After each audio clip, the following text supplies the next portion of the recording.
야곱이 라반의 아들들이 하는 말을 들은즉 야곱이 우리 아버지의 소유를 다 빼앗고 우리 아버지의 소유로 말미암아 이 모든 재물을 모았다 하는지라.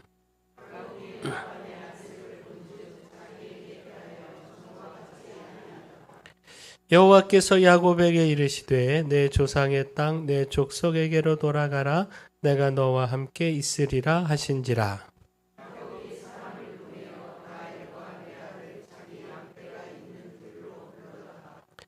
그들에게 이르되 내가 그대들의 아버지의 안색을 본즉 내게 대하여 전과 같지 아니하도다. 그러할지라도 내 아버지의 하나님은 나와 함께 계셨느니라.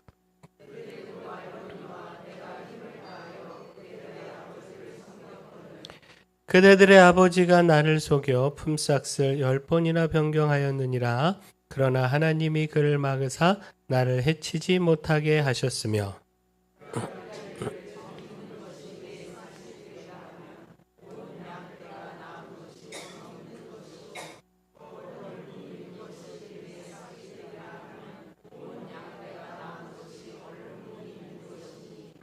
하나님이 이같이 그대들의 아버지의 가축을 빼앗아 내게 주셨느니라.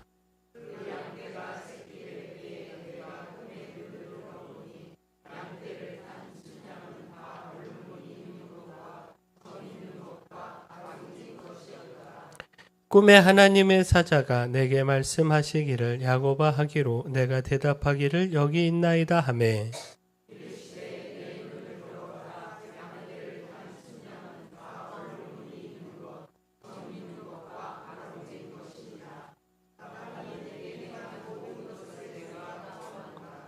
나는 베델의 하나님이라 내가 거기서 기둥에 기름을 붓고 거기서 내게 서원하였으니 지금 일어나 이곳 떠나서 내 출생지로 돌아가라 하셨느니라.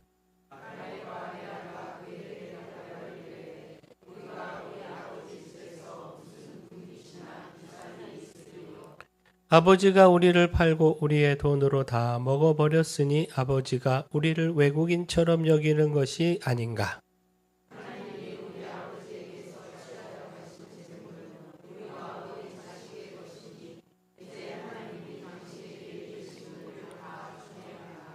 아멘. 우리 좌우에 계신 분하고 인사 나누겠습니다. 잘 오셨습니다. 주의 은혜가 있을 겁니다.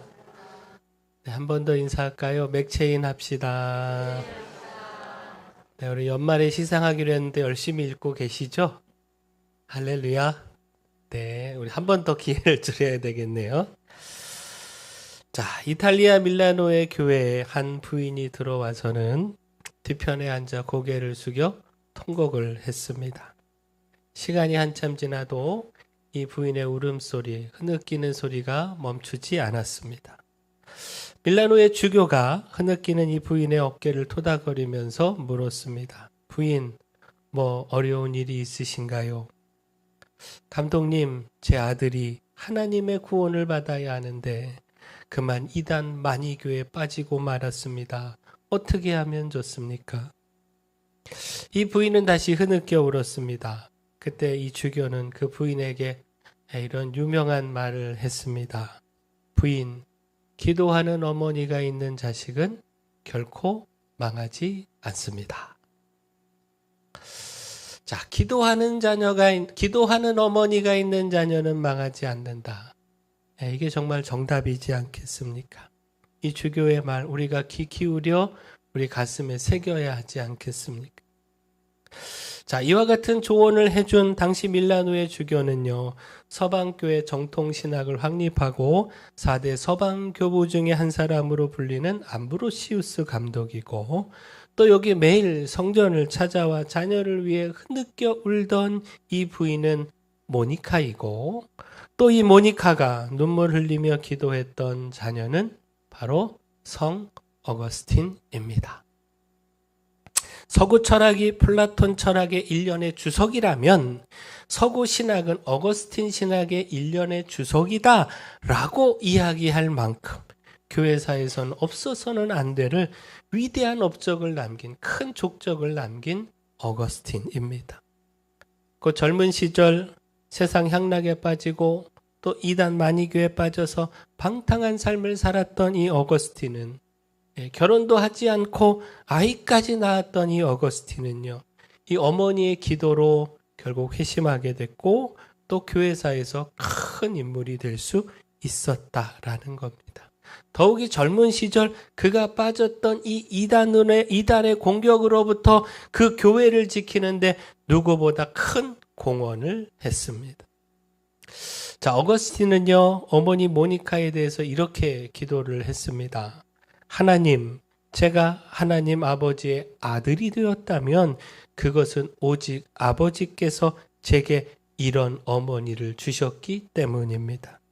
당신의 신실한 여종인 나의 어머니는 보통 어머니들이 죽은 자식을 위해 우는 것보다도 살아있는 나를 위해서 더 울었습니다. 어머니께서 늘 기도하던 곳은 눈물로 바닥이 흥건히 적시곤 하였습니다. 하나님은 자식을 위해 흘린 눈물의 기도를 들어주셨고 그 눈물을 멸시하지 않으셨습니다. 기도하는 어머니가 있는 자식은 결코 망하지 않는다. 결국 무엇입니까? 하나님을 향한 의지, 그 신뢰, 이것은 결코 헛되지 않다라는 이야기 아니겠습니까? 곧 하나님은 신실하십니다. 사람을 향한 신뢰, 그 믿음은요, 우리를 실망케 하고 분노케도 하고 더 나아가 절망케도 하지만 하나님을 향해 가진 그 믿음, 하나님께 포기하지 않고 기도하며 하나님을 향해 가진 그 신뢰는 반드시 열매로 돌아옵니다. 자, 오늘 말씀 야곱이 가족들과 귀향을 결정한 말씀입니다. 외삼촌 라반과 그 아들들, 그들이 야곱을 대하는 태도가 더욱 험악해졌습니다. 이것을 느낀 야곱은요, 라헬과 레아 두 아내를 불러서 하나님의 말씀을 전하면서 자신이 떠나온 고향으로 돌아가고자 하는 뜻을 전했고 두 아내는 이에 적극 동의했습니다. 자, 이 말씀에서 우리가 하나님의 은혜를 생각해 보려고 합니다. 곧 오늘 설교 제목을 그러나 하나님은 이렇게 정했는데, 자, 신뢰하기 어려운 세상, 고단하고 험악한 세상, 내 마음 같지 않은 세상, 이 세상에서 그러나의 하나님을 통하여 우리가 은혜를 발견할 수 있다라는 겁니다. 자, 따라서 먼저 오늘 말씀에서 우리가 분명히 깨달아야 하는 것이요, 우리가 믿고 신뢰할 분 오직 하나님 한 분입니다. 신실하신 하나님, 변하지 않으신 하나님, 한결같은 하나님. 자, 오늘 말씀을 통하여 다시 한번 깨닫고 붙잡아야 하고, 바로 이것이 하나님이, 이런 하나님이, 신실하신 하나님이 우리와 함께하고 계시다는 것, 이것이 은혜입니다. 2절 말씀 한번 보겠습니다. 우리 같이 한번 읽어볼까요? 2절 시작. 야곱이 라반의 안색을 본즉 자기에게 대하여 전과 같지 아니하더라. 자, 전과 같지 않다, 달라졌다는 거죠. 동일하지 않고 한결같지 않다는 겁니다. 곧 라반은요, 그 아들들이 하는 이야기, 야곱이 우리 아버지의 소유를 다 빼앗아갔다는 이야기, 아버지의 재산을 통하여 야곱이 그 자신의 재산을 불렸다라고 하는 이야기, 이 이야기를 듣고 야곱에 대한 태도를 달리했습니다. 물론 지금까지도 야곱에 대하여 의롭지 못했는데, 야곱을 이용하려고만 했지 다른 마음은 없었는데, 그 아들들의 이야기를 듣고 야곱에 대하여 더 험악한 마음을 가졌습니다.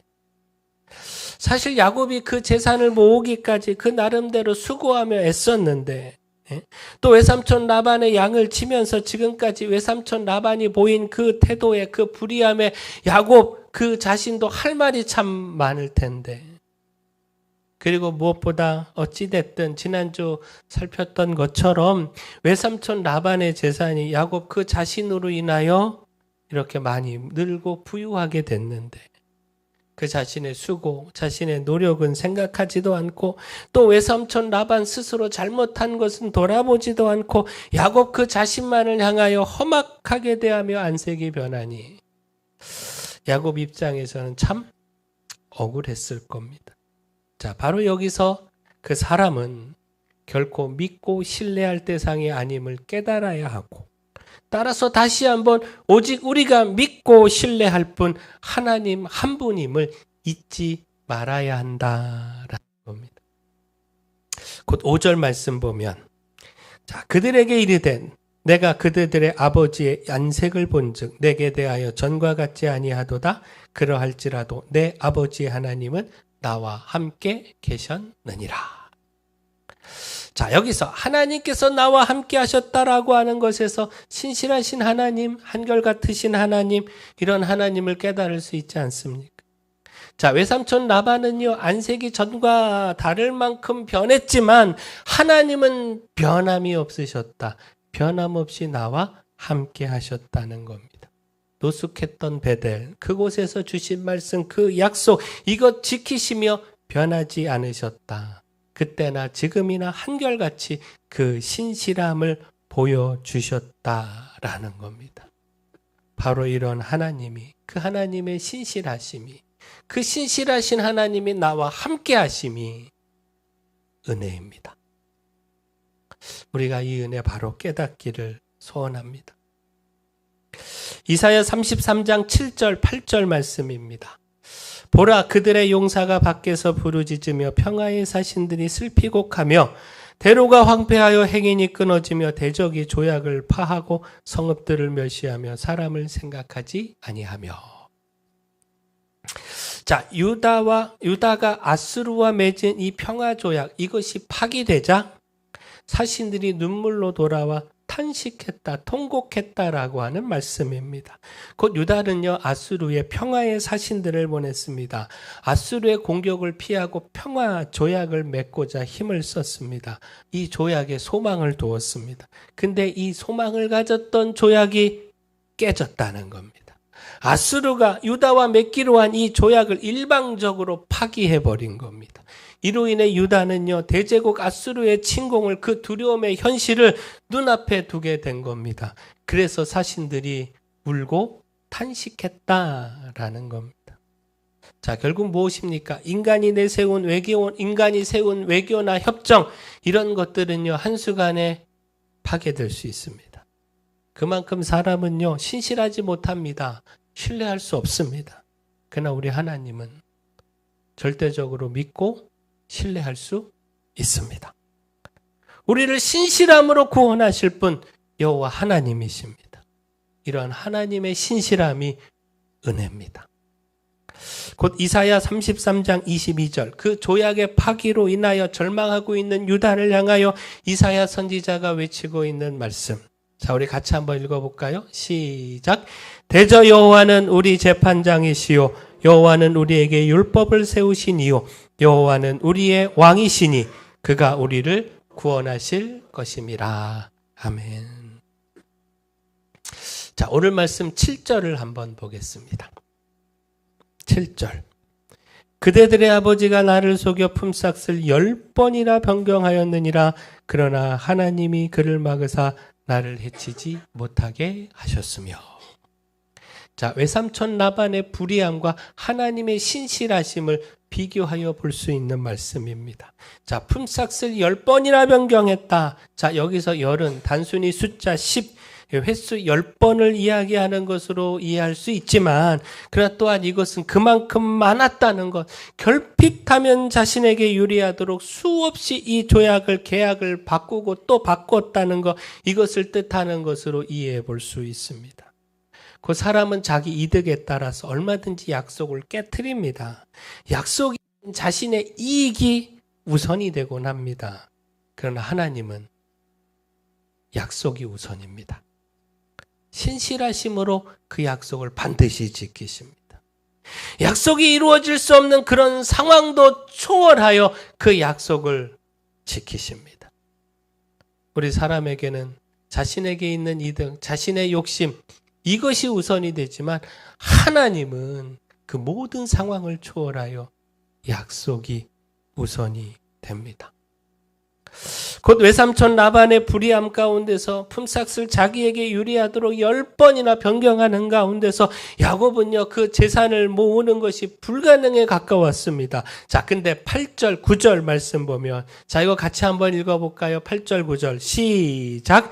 그가 이르기를 점 있는 것이 내 삭시되리라 하면 온 양떼가 남은 것이 점 있는 것이요 또 얼룩무늬 있는 것이 내 삭시되리라 하면 온 양떼가 낳은 것이 얼룩무늬 있는 것이니 하나님이 이같이 그대들의 아버지의 가축을 빼앗아 내게 주셨느니라. 아멘.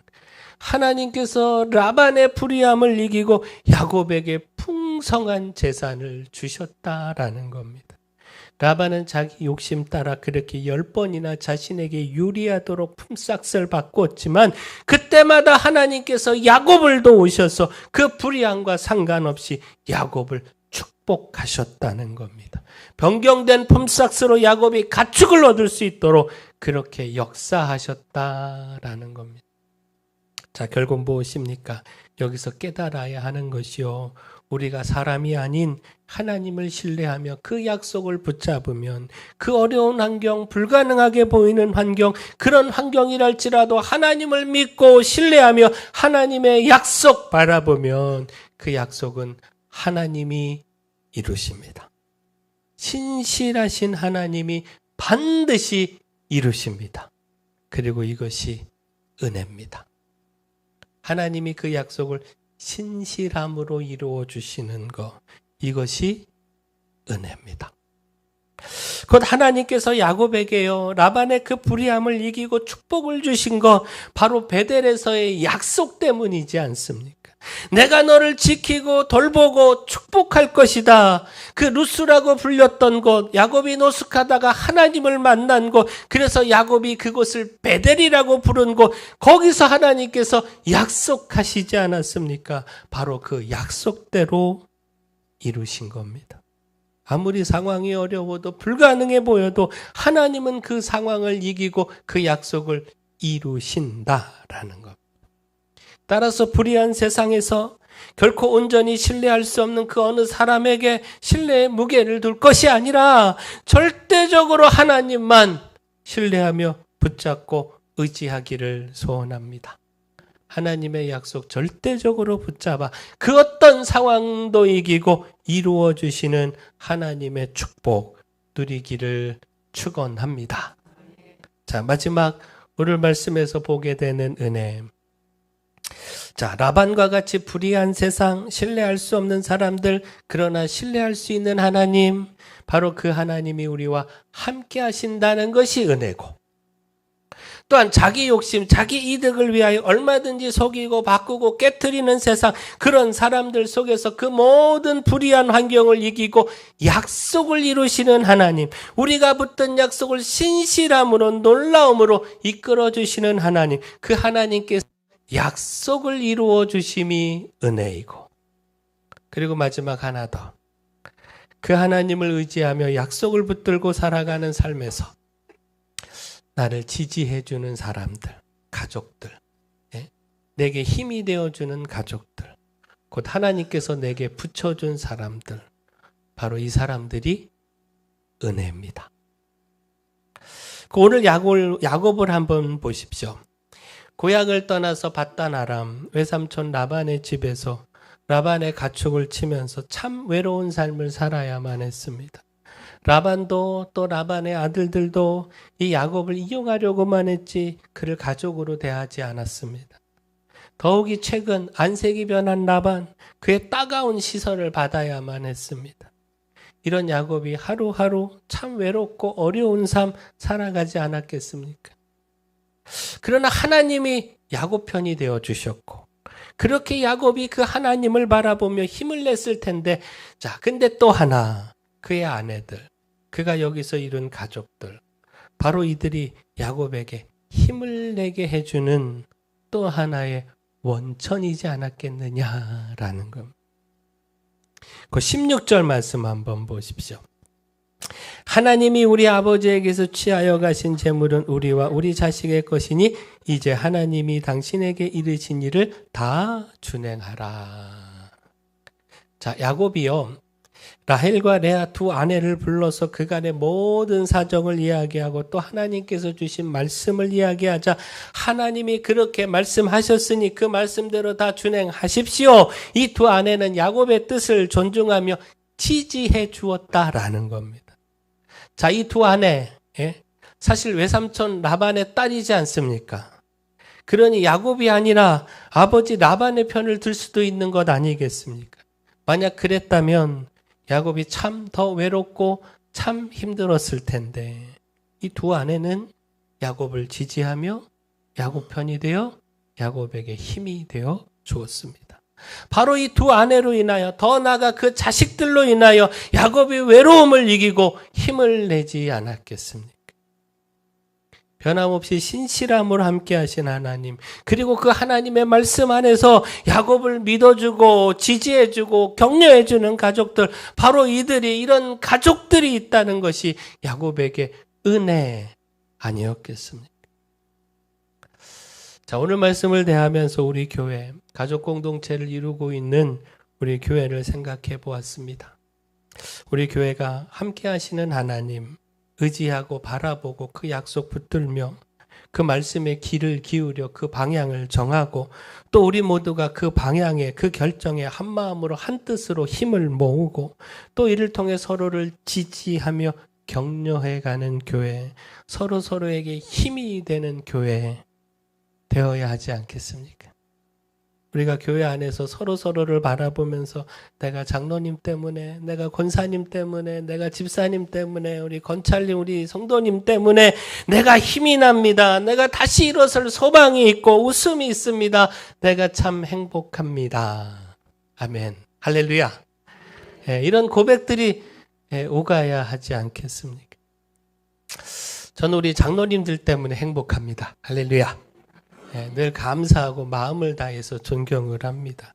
제가 이렇게나마 목회할 수 있는 것이 적극 밀어주시고 지지해 주시는 장로님들 때문입니다. 제가 한순간도 정말 거짓말 안 하고 한순간도 하지 않고 있습니다. 저도 담임 목회만 벌써 20년 가까이 되어가고 있지 않습니까? 참 많은 목사님들 또 교회들 또 장로님들 이야기를 듣고 또 만나 뵙고 하지 않았겠습니까? 제 동기들 중에도 목회하는 친구들 많이 있고 또 그 교회도 장로님들이 다 있습니다. 참으로 훌륭한 장로님들, 좋은 장로님들 많이 계시고 또 많은 분들의 이야기를 듣습니다. 근데 아무리 들어도 우리 교회 장로님들만한 분이 없습니다. 할렐루야. 네.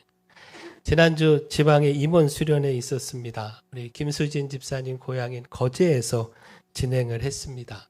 그러니까 연합성에 마치고 우리 고생한 임원 목사님, 장로님 격려하는 시간도 갖고 또 교제와 나눔의 시간도 가졌습니다. 근데 그때 우리 김수곤 장로님이 지방의 증경 부회장 장로님들을 다 모시고 그 먼 곳까지 오셔서 밥 사주고 가셨습니다. 역대 임원 수련회 중에 처음 있는 일입니다. 어찌됐든 제가 지방회장이라 그 수련회도 제가 주관하는 것인데 그렇게 증경 부회장 장로님들 모시고 오셔서 격려해 주시니 이게 제가 빛나는 거 아니겠습니까? 너무 감사한 일 아니겠습니까? 지금 제가 이렇게 지방회장 감당하는 것이 이처럼 힘껏 밀어주시고 지지해 주시는 우리 장로님들 때문 아니겠습니까? 지난주 끝난 우리 연합성의 이야기 안 할 수가 없는데 사실 코로나 이후에 이 연합집회에 잘 모이지 않습니다. 개교회 집회도 잘 모이지 않는데 하물며 이 연합집회는 더 안 모이죠. 근데 이번 연합성회 때 정말 많이 모였습니다. 마지막 주일에는 정말 자리가 없어서 보조의자를 놓아야 할 만큼 많이 모였습니다. 그러니까 연합성회 끝나고 정말 좋았다. 너무나도 큰 은혜의 시간이었다. 지방회장님 수고 많으셨다. 전화 참 많이 받았습니다. 먼저는 하나님의 큰 은혜이고요. 또 우리 지방의 내 모든 교회 모든 목사님들이 힘을 모아준 덕분입니다. 그리고 여기 계신 모든 분들. 여러분들이 한 마음으로 기도하며 제게 힘을 실어주어야 한다고 이렇게 열심히 참석해 주시지 않았습니까? 시간 힘을 내 참석하며 마음을 모아주시지 않았습니까? 그러니 잘 되지 않을 수가 없는 것이죠. 할렐루야. 정말 감사를 드리고 제게 이 모든 것이 기쁨이요 행복이지 않겠습니까? 이렇게 마음을 모아주는 우리 교회 정말 행복한 교회이고 또 이런 교회에서 목회하는 제가 행복한 목회자 아니겠습니까? 바라기는 이런 격려, 이런 지지, 이런 사랑이 더 풍성한 교회로 신실함으로 함께 하시는 하나님과 그 약속을 이루시는 하나님, 그 은혜 안에서 우리가 서로를 향한 신뢰와 사랑으로 더 행복한 교회, 은혜가 넘치는 교회 함께 세워가기를 소망합니다. 하나님의 말씀이 주어지면 아멘! 믿음으로 외치며 어려워도 힘들어도 내 생각과 달라도 서로 지지하고 격려하며 한 마음으로 힘차게 나아가는 교회. 이런 우리 효성교회 되기를 축원합니다. 사랑의 주 하나님, 수없이 변하고 바뀌며 약속이 깨어지는 상황 속에서 신실하신 하나님, 변하지 않으시는 하나님, 그 하나님이 우리와 함께 하심이 또 함께 하셔서 약속을 이루어 주심이 은혜입니다. 또한 하나님의 말씀에 순종하는 신앙 아래에서 서로 의지하고 격려하며 지지해주는 가족이 있다는 것이 은혜입니다. 저희가 이 은혜 바로 깨닫게 하시고 무엇보다 저희가 효성공동체 안에서 한 가족 되어 싸우니 외롭고 험악한 이 세상 속에서 서로를 향한 지지와 사랑으로 큰 위로와 힘이 되게 하여 주시옵소서. 넉넉히 이 세상을 이기게 하여 주시고 또 맡겨주신 사명도 능히 감당할 수 있도록 도와주시옵소서. 예수님의 이름으로 기도합니다. 아멘.